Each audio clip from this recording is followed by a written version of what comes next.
கடவுள் நம்பிக்கையாளர்கள் எல்லாம் இருப்பீங்க. செல்வத்துக்கு பணத்துக்கு கடவுள் என்னமா? லட்சுமி தானமா? டிபார்ட்மெண்ட்லாம் மாறல, லட்சுமி தான். அப்ப செல்வத்துக்கும் பணத்துக்கும் கடவுளே லட்சுமி.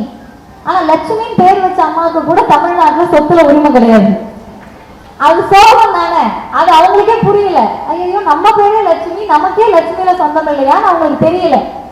1929 ஏறக்குறைய 96 ஆண்டுகளுக்கு முன்னால் ஒரு தலைவர் தீர்மானம் போடுகிறார். தந்தையின் சொத்தில் தகப்பன் சொத்தில் ஆணுக்கு சமமாக சரிசமமாக பெண்ணுக்கும் சொத்தில் உரிமை வேண்டும் தீர்மானம் போட்ட தலைவர் தந்தை பெரியார். கலைஞருக்கு வயசு 5. 1924 தான் கலைஞர் பிறந்தார். ஒருபோதும் பெரியார் நினைத்திருக்க மாட்டார் வாக்குக்காக ஓட்டுக்காக ஆண்களே அச்சப்பட்டு சொந்த தங்கச்சிக்கு சொத்து கொடுக்க மாட்டார். அண்ணன் பெத்த பிள்ளைக்கு அப்பா சொத்து கொடுக்க மாட்டாரு. நீ என்ன கொடுக்கிறது? அவர்கள் தமிழ்நாட்டு மகள்கள் என்று சொல்லி பெண்களுக்கு சொத்தில் சரிசம உரிமை உண்டு என்ற சட்டத்தை 1989 கலைஞர் கொண்டு வந்தார்.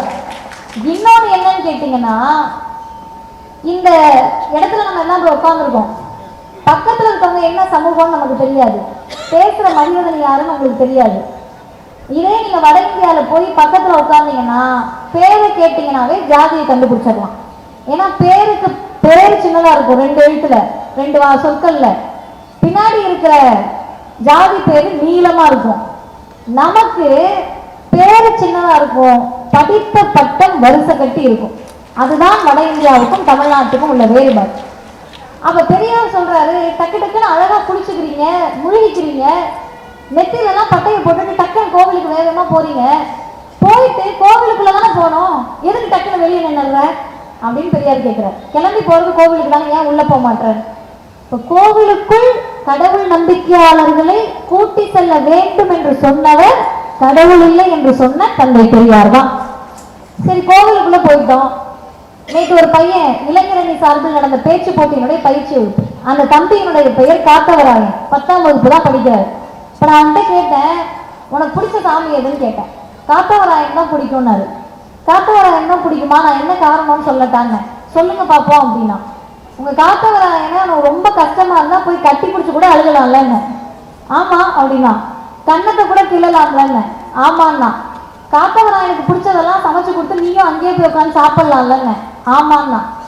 காத்தவராயன்ட்டையும் உங்க ஊர் முனியானிட்டையும் உங்க ஊர்ல இருக்கக்கூடிய மாரியம்மன்ட்டையும் பக்கத்துல போக முடியும்.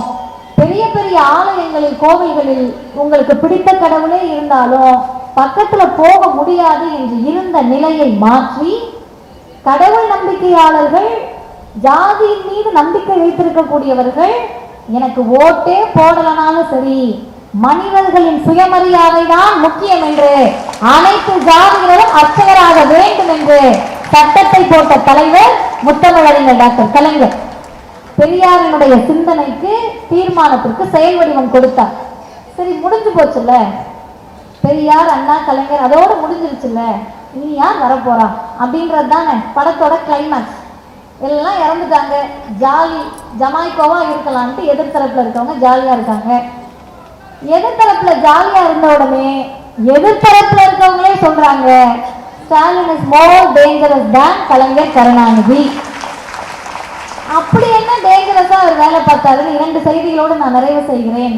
என்ன செஞ்சாருன்னா, பெருசா ஒன்றும் செய்யல. இந்தியா முழுவதும் முதலமைச்சர்கள் இருக்கிறார்கள், இந்தியா முழுவதும் தலைவர்கள் இருந்தார்கள். ஒரு கட்சிக்கும் ஒரு தலைவர் இருக்கு, ஒரு மாநிலத்திற்கும் உழைத்த தலைவர்கள் இருக்கிறார்கள். ஆனால் எந்த நாட்டு முதலமைச்சரும் எந்த மாநில முதலமைச்சருமே இந்த தலைவர் தான் எங்கள் கட்சியை வழிநடத்துகிறாருன்னு பிரகடனப்படுத்த முடியல. ஆனால் ஒரே ஒரு முதலமைச்சர் மட்டும்தான் இந்தியாவிலேயே கொள்கையை சொல்லி எங்கள் பாதையை தீர்மானிப்பது தந்தை பெரியார் தான் என்று துணிச்சலோடு சொன்னவர் தமிழ்நாட்டினுடைய முதலமைச்சர். இத சொன்னா ஒன்றிய அரசு கிட்ட இருந்து என்ன நெருக்கடி வரும்னு நம்மளை விட அவருக்கு நல்லா தெரியும். சும்மாவே நிதி கொடுக்க மாட்டாங்க, பெரியார் பேரை சொன்னா நிதியே கொடுக்க மாட்டாங்கன்னு அவருக்கு தெரியும். பட்ஜெட்ல தமிழ்நாட்டுக்கு அவங்க கொடுத்த நிதி முட்டை 0. அதை பெருமையா வேற பேசுறாங்க, எவ்வளவு செஞ்சோம் தெரியுமா, எவ்வளவு செஞ்சோம் தெரியுமான்னு. பாம்பு இருக்கு பாக்குறியா பாக்குறியா, காட்டினா தானே. எங்க கொடுத்த நிதியை கொடுத்தானா, எங்க கொடுத்த இல்ல. சரி, இதெல்லாம் கொடுக்கலன்னா இவரை அடக்கிடலான்னு பார்த்தாங்க. அதுக்கு அடுத்த நாள் ஒரு அனௌன்ஸ்மெண்ட் வருது, அரசு பள்ளிக்கு மட்டும் போயிட்டு இருந்த காலை உணவு திட்டத்தை பட்ஜெட்ல நிதி நிறுத்தின பிறகு அரசு உதவி பெறும் பள்ளிகளுக்கும் காலை உணவு திட்டத்தை விரிவுபடுத்துகிறார்.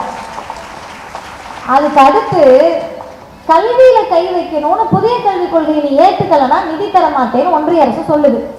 புதிய கல்விக் கொள்கையை பற்றி தயவு செய்து தாய்மார்கள் இங்க இருக்கவங்க தெரிஞ்சுக்கங்க. உங்க பிள்ளைங்களுடைய வாழ்க்கையை கல்வியை நாசமாக்கக்கூடிய கல்வி முறைதான் புதிய கல்விக் கொள்கை. இதனை ஏற்றுக்கலன்னா நிதி தர மாட்டேன்றாங்க.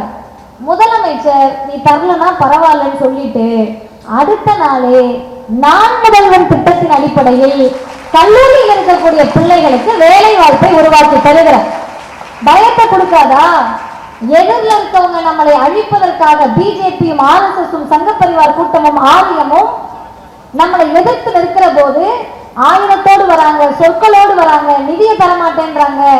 நிதியமைச்சர் நம்ம அன்ன போஸ்ட் ஒரு தேர்தலையும் அவங்க சந்திச்சது கிடையாது. அன்ன போஸ்ட் நிர்மலா சீதாராமன். அப்படி அன்ன போஸ்டா கூட நம்ம ஆக முடியாது, அவங்கதான் ஆக முடியும். அப்படி ஆனவங்க எதையும் தரமாட்டேன்னு சொன்னாலும் கூட இந்த முதலமைச்சர் மட்டுமல்ல, கலைஞரும் சரி இவரும் சரி ஒன்றில் உறுதியாக இருக்கிறார்கள். எது நடந்தாலும் நடக்காவிட்டாலும் சரி என் மக்களுக்கு ஆக கடைசி தமிழருக்கும் கல்வியை கொண்டு போய் சேர்த்தே தீர்வோம் என்று சொல்லுவதால் தான் இந்த இயக்கம், இந்த கட்சி நீடித்து நிற்கிறது. இனிமேல் வரக்கூடிய ஆபத்துகள் மிகப்பெரிய ஆபத்துகள். கண்ணுக்கு தெரிந்து வரும், தெரியாம வரும், என்னென்னமோ வடிவத்தில் வரும், என்னென்னமோ நிறத்தில் வரும், யார் யார் மூலமாகவோ வரும். எந்த நிறத்தில் வந்தாலும் சரி, யார் மூலமாக வந்தாலும் சரி, எத்தனை பேரோடு சேர்ந்து வந்தாலும் சரி, தமிழ்நாடு தனித்து நிற்கக்கூடிய மாநிலமாக என்றும் நிற்கும். அதற்கு அரணாக திராவிடர் கழகம், திராவிட முன்னேற்ற கழகத்தோடு நிற்கும் என்று எங்கள் தலைவர் ஆசிரியர் சொன்னதை சொல்லி நிறைவு செய்கிறேன். நன்றி, வணக்கம். பாதகம் செய்பவரை கண்டால் நாம் பயங்கொள்ளலாகாது பாப்பா, மோதி மிதித்து விடு பாப்பா, அவர் முகத்தில் உமிழ்ந்து விடு பாப்பா. அண்மை செய்திகளை உடனுக்குடன் தெரிந்து கொள்ள இணைந்திருங்கள் இயம்நாடு தொலைக்காட்சியுடன்.